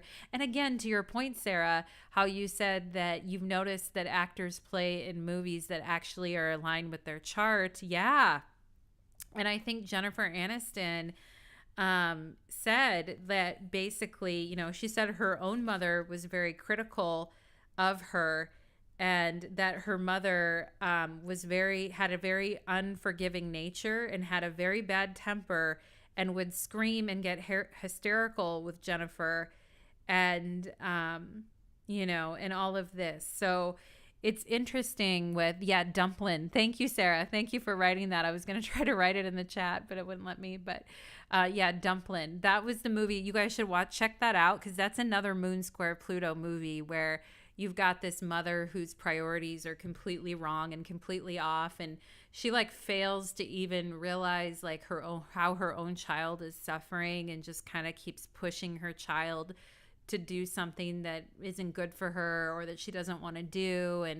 And Jennifer Aniston is playing the mother in that movie, and kind of drawing on her own experiences with her mother. Now, Jennifer Aniston, look at the crazy marking on the screen. Now, Jennifer Aniston, she has Saturn opposing her ascendant. And, something she mentions too, so that could be her feelings of feeling ugly, or like the ugly duckling, or made to feel low, or made to feel very, unattractive, like that type of energy. And, her mother putting a lot of emphasis on appearance and how things look. And so we see the Saturn opposing her ascendant. Of course, our ascendant is how we look and how we feel about ourselves, our esteem. And, Jennifer Aniston being this gorgeous woman, but yet, having this very, this probably a lot of dysmorphia on her end about how she looks and how she feels about herself because of what her mother put her through. And and also Sarah too, you're right. Also note Jennifer doesn't have kids, wonder why. Yeah, and I think that is something people have, talked about that a lot, like that Jennifer doesn't, that she decided, or who knows, I don't know if she decided not to have kids or if it was a fertility thing or what it was, but yeah, you'll find a lot of Moon-Pluto people are like, I don't, a lot of them, because they're aware. That's the thing. They're aware of the pain that relationship caused them, and carrying that on to the next generation. And same thing for me too, Sarah. Like, I never wanted to have kids either. After everything I'd gone through with my family, with my mother, I was like, yeah, no, thank you. Not today, Satan. But, but anyway, to be serious. Yeah. I think with Jennifer Aniston, like, the Saturn opposing her ascendant, the feeling of feeling low or worthless or not feeling good enough that was instilled in her by her mother. I also think it's interesting that her mother wrote a tell-all book, and we can see, the moon, not only does it rule the 10th house, which in the type of astrology I practice, the 10th house is the mother. It rules the 10th house of mother. It's in the third house of books and writing and publishing books. The mother trying to make money, okay? The mother in a conjunction with the part of fortune, telling all of Jennifer's secrets in this book when she doesn't even know Jennifer like that anymore. And then Jennifer deciding, okay, my mom wrote this tell-all book trying to expose us and expose our relationship and expose me. I'm done, And so she, at that point, she was estranged from her mother. And some comments that she's made about her mother is that her mother was very critical of her. We see the Pluto in Virgo with the moon in Sagittarius. Her mom probably popping off, just saying whatever, no filter, probably just being very critical. Her mother was very critical of her. She had a very unforgiving nature and a temper, and she would scream and get hysterical over things. And Jennifer also writes that, or in an interview said that she was out of there as soon as she could. Like, as soon as she could get out of her mom's house, she was out of there. And that's that moon in Sagittarius in the third house. Like, I'm out of there. I'm not going to stick around. Like, and her finding a lot more happiness in her life and a lot more like, yeah, Sarah, I agree. Doesn't she? When I showed you guys the picture of Jennifer Aniston's mother, she looks critical. She looks like she's just been up all night sucking on a lemon, and like she's just like a nasty look on her face, and it's like, okay. But yeah, like, I agree, her mom does look like a major B. And yeah, and Jennifer says, like, as soon as she could get out of that house, she was out of there. Moon and Sagittarius in the third house, she's out of there. And what's interesting about Jennifer's, so her mother wrote that book, mother in the third house with the part of fortune, to try to expose all her secrets and make money. Jennifer says, yeah, your moon's, Sarah, interesting. Yes, your moon's in Virgo. And I found that with women who have moons in Virgo and also have like a Hades moon or a difficult moon, oftentimes a very critical mother. One of my best friends in high school, her mother was a extreme narcissist, and she would pick on, my friend was a beautiful girl, but she would pick on her all the time. And she had, at the time she had developed several eating disorders, just her mother constantly picking on her. My friend was a Virgo, but constantly picking on her about her looks and her weight and, all this shit. And yeah, that can definitely be like, Virgo issues also with the Moon-Pluto and that critical kind of attention that she would focus on my friend with her beady little eyes, that type of thing. But yeah, but what's interesting about Jennifer Aniston is a comment that she made about her friends. She said, my friends, we raised each other and mothered each other. We were each other's kids. Isn't that sweet what she wrote about her friends and how her and her friends would mother each other? You can see the ruler of the 11th house of friends is in her 5th house of children. So, and her friends are actually in a trine relationship to her ascendant.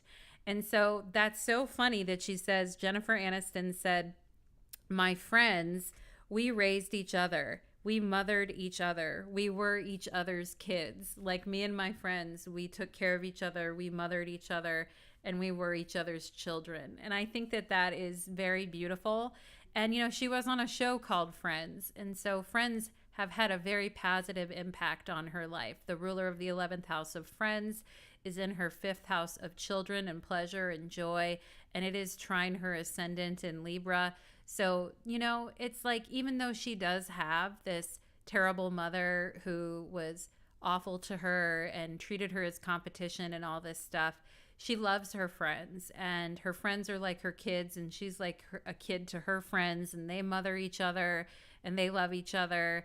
And that's what's kind of gotten it through. gotten her through everything. Now, with Jennifer Aniston, she wrote about letting go of toxic resentment and being happy and lessening the intensity of that smothering feeling of toxic resentment. And I think that is something that comes up with the Moon-Pluto sometimes, is that toxic resentment.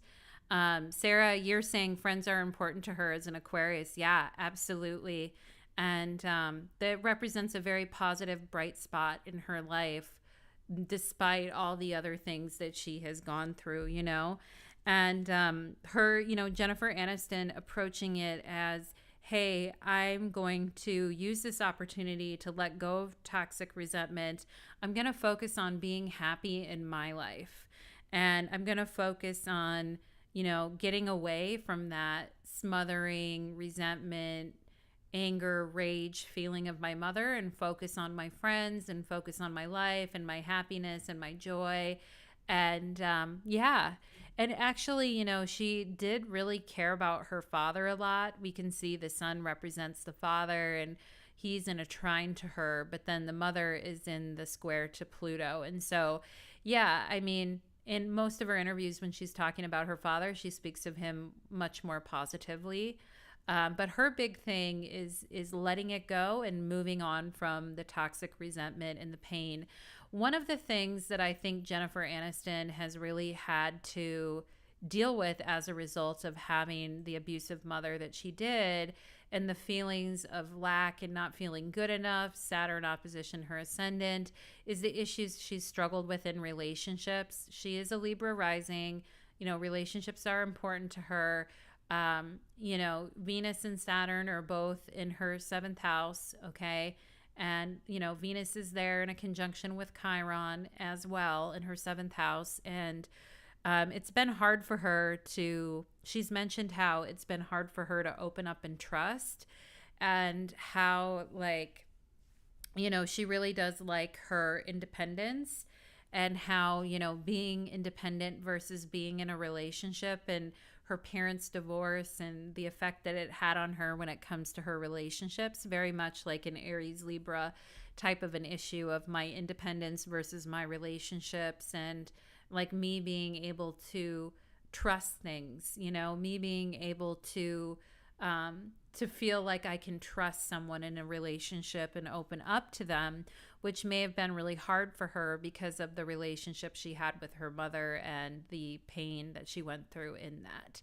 And so we can see another example here of, a betrayal, a Moon-Pluto betrayal, and a pain that came up there, but also the transmutation of that through letting go and finding other avenues to experience that sense of love and connection besides just through mother. And so for her, I would say, she's done a really good job of that. And, that she's tried her best, and sometimes that's the best we can do with our charts, is we can try our best to,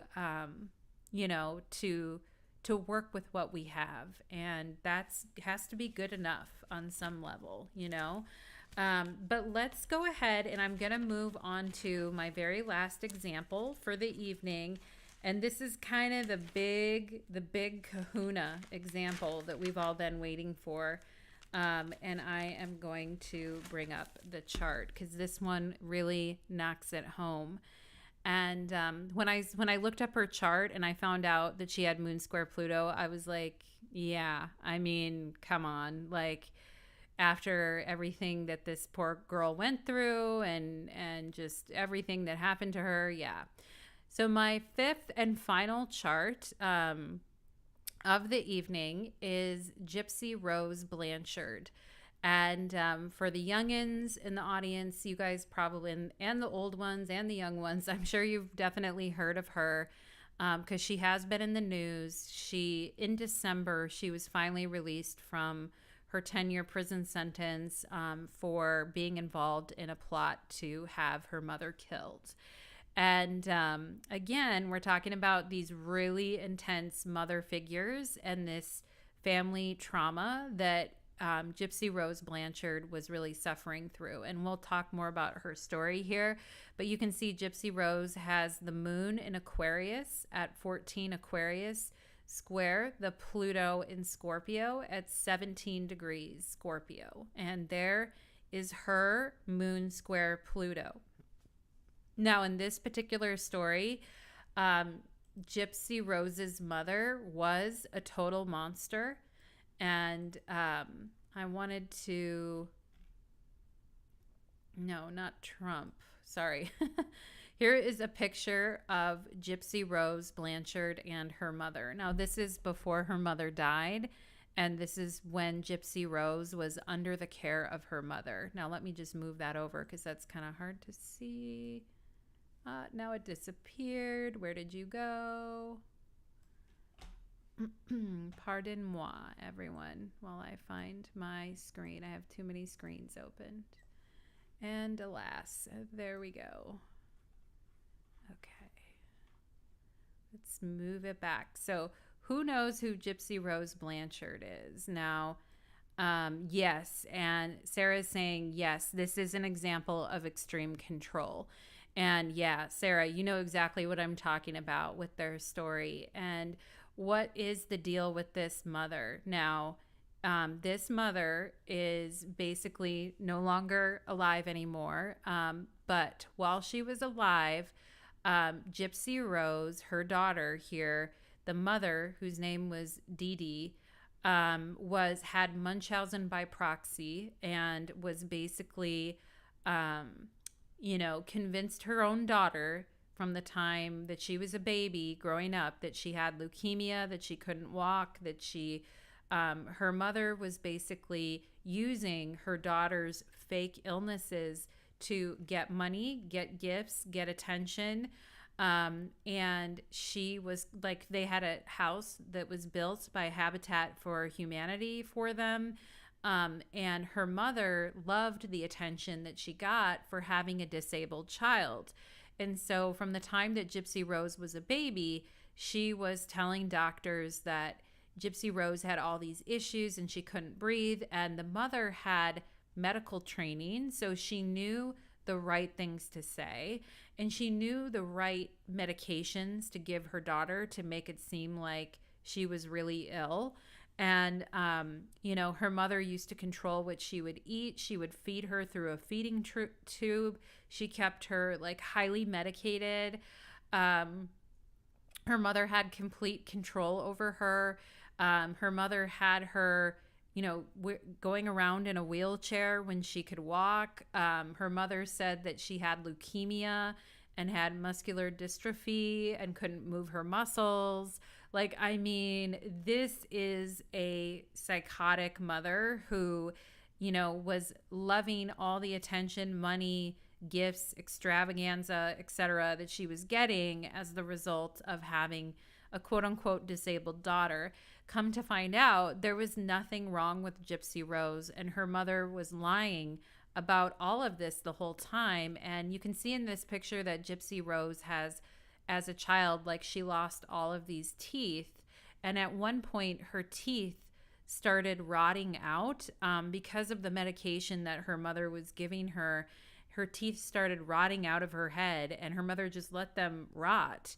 And, basically her mother could have killed her eventually based on everything that she was doing to her. And her mother had, complete control over her life. And Gypsy Rose said at one point when she got older and she was trying to break away from her mother and show a little bit of independence, her mother threatened her with a gun. And I mean, there's just a lot of stuff that happened here. And eventually Gypsy Rose got to be older and she found a boyfriend online, and that boyfriend helped her commit a plot to actually, kill her mother.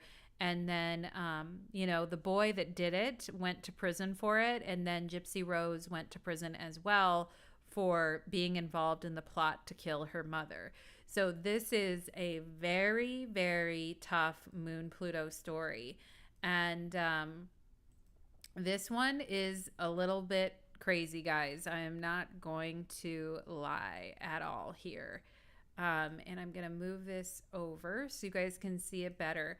So Gypsy Rose Blanchard. Now, again, she was serving a prison sentence for the role that she had in her mother's death. Now, one of the reasons that she said that she, like, why not just report your mother to the police? Why kill her? You know, why hire, basically convince someone to kill her? Why not just go to the police or that type of thing? And her answer to that was that she was afraid and she had no one to trust, and that her life was controlled and monitored by her mother.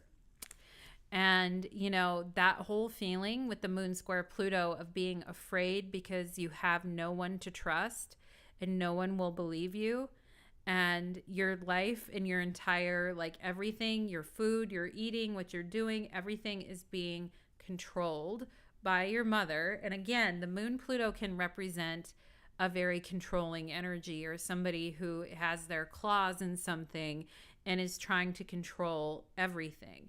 Okay. And so, you know, she has this mother who has her claws in her and is unwilling to let her show any kind of independence. I think it's interesting because the Pluto is also in the second house of money, and it's in the house of food, speech, and money. Okay. That's what the second house is associated with.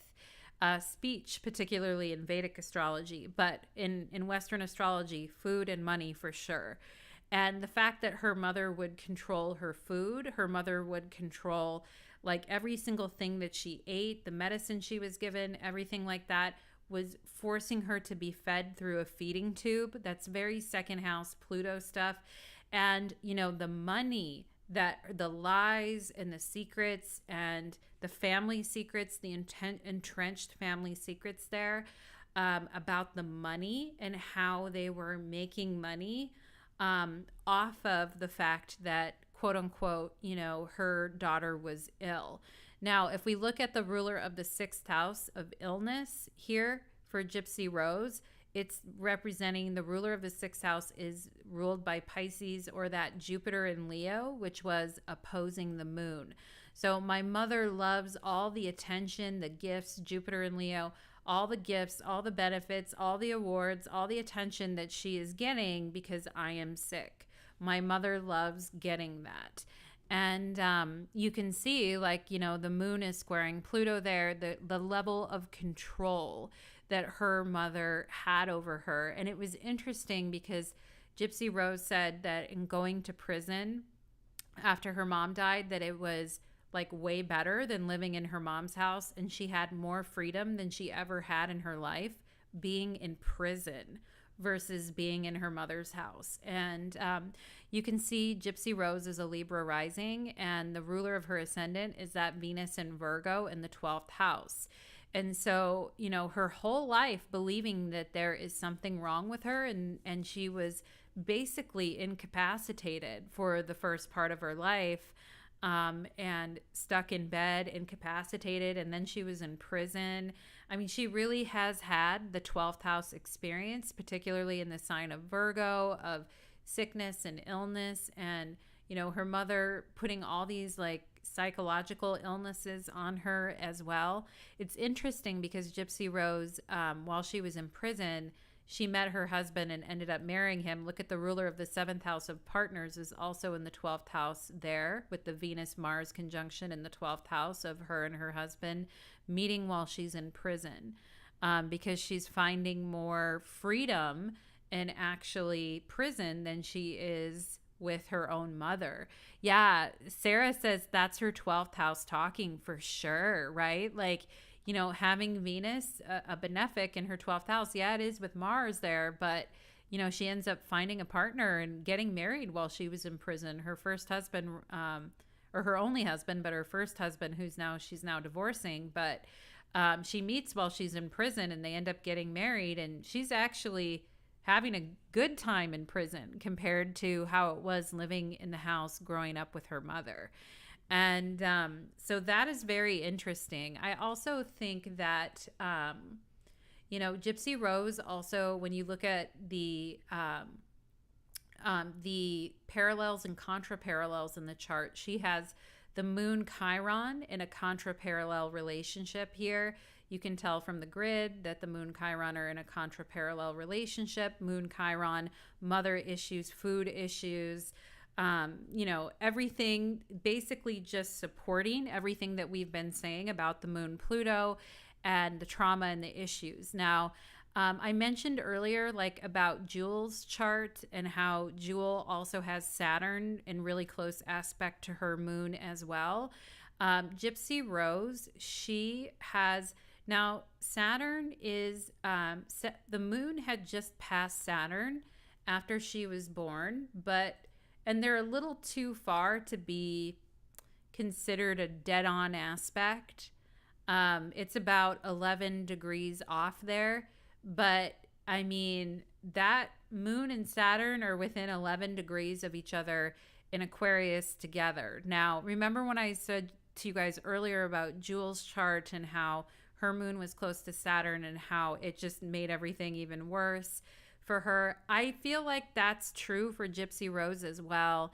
And what's interesting with Gypsy Rose is she is a Moon-Pluto square person who wants to have children of her own, and she's talked about it in like her interviews about how she would like to have children. And the ruler of the fifth house represents our children, and so the ruler of the fifth house is this Saturn in Aquarius, and she wants to have her own children. Now, her children would be in a trine to her ascendant, but her children are also in a quincunx to that Mercury. And she's talked about the difficulties of explaining to her own future children about her past history with her mother and her mother's death and her involvement with her mother's death, and just how, awkward or strange, or how communicating that to her own children is going to be really hard for her. And, that to me is also because she has the moon in the fifth house of children, and that Saturn is there too. Her own children are represented by that Saturn, quincunx the Mercury, the difficulties of talking to her children about the family history, the moon square Pluto, about the, ugly, challenging family history that she went through with her own mother. And talking about that with her children, her future children. Now, I mean, I think it's either brave or I don't know. I mean, the fact that she wants to have children, it's interesting with people. Sometimes people that have very difficult families, they want to have children because they want to have a chance to have their own family. Or they're so desperately looking for that love that they want to have a child. But my goodness, having that Moon-Pluto history and then having to explain what happened with the parent, with your own children, and the awkwardness of that, or the unwillingness to want to talk about that, or the uncomfortableness of it with my children in a quincunx to Mercury, is really interesting there. And Gypsy Rose is only in her early 30s, and she still has a lot of life left to live. And if she does want to be a mother, her own.